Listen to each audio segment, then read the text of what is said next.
masses, welcome to this meeting at Talking Bollocks Society.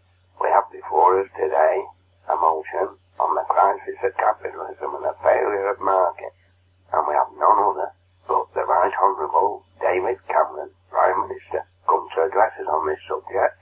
So let's start. Get on with it, David. The floor is yours. The fundamental basis of the market is the idea of something for something, an idea we need to encourage, not condemn.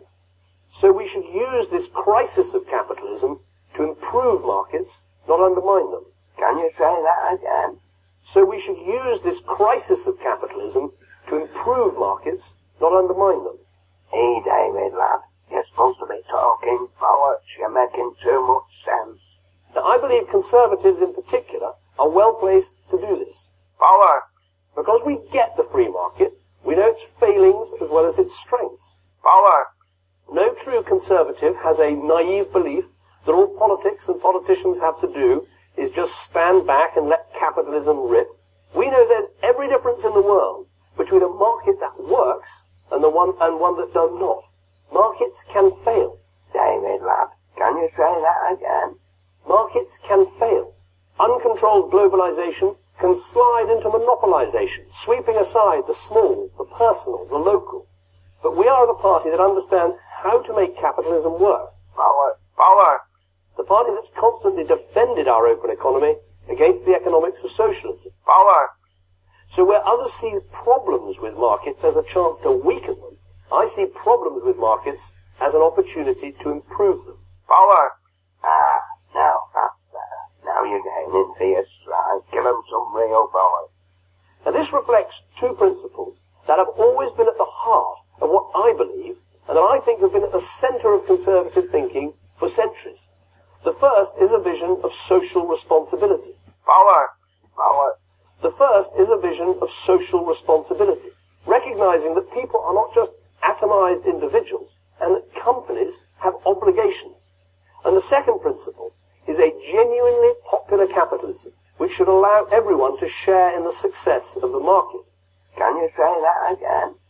And the second principle is a genuinely popular capitalism, which should allow everyone to share in the success of the market. Now, the idea of social responsibility is not some new departure for my party. Power. It was Burke who insisted on public accountability for the East India Company. It was William Pitt who brought it under the control of government. Good grief.